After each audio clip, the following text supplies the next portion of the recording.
அரிசிலாம் போட மாட்டாங்க இஞ்சிக்கு.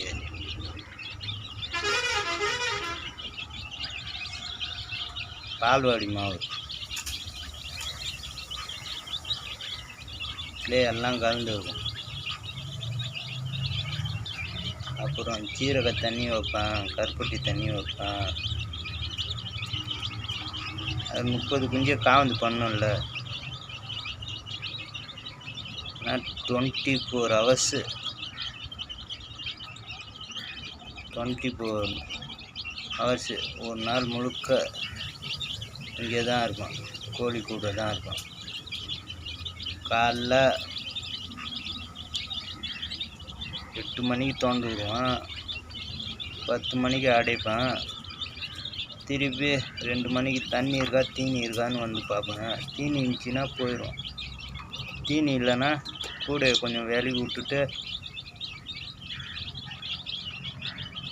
கம்பு போடுவேன். கம்பு இருக்குது, அதனால் கம்பு நுண்ணிக்கு தான் போட்டுங்க. அந்த மிக்சியில் ஒரு ஓட்டி நுண்ணிக்கு தான் போட்டுங்க. கம்பு இந்த கம்பெனி தீவனம், கோழி தீவனம்னு சொல்லுவாங்க. அது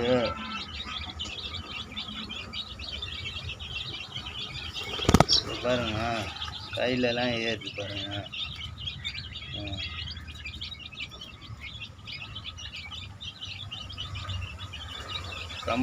கம்பும் இங்கே இல்லை, கோழி தீவனமும் இல்லை, கீழே இருக்குது வீட்டில். ஆனால் இப்போ 4 மணிக்கு திறந்து விட்டுவேன். 6:30 மணிக்கு மூடுவேன். ஒரு டைம் 6 மணிக்கு மூடிடுவோம்.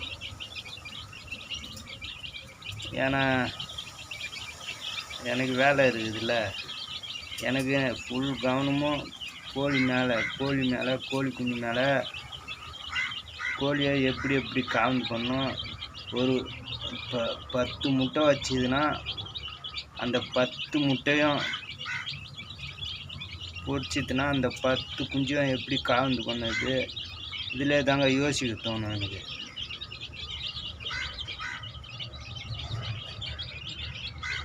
இனிமேல் அடுத்த வீடியோ போடுறேன். இதில் பெரிய சைஸ் குஞ்சியும் இருக்குது, சின்ன சைஸ் குஞ்சியும் இருக்குது, ஒரு மீடியம் சைஸ் குஞ்சியும் இருக்குது. 2 கோழியில் வச்சு இறக்கி விட்டுது, முன்ன பின்ன இருக்கும். அதே திருப்பி கோழி அடை வச்சேன்னா உங்களுக்கு வீடியோ பிடிச்சி காமிக்கிறேன். நன்றி, வணக்கம்.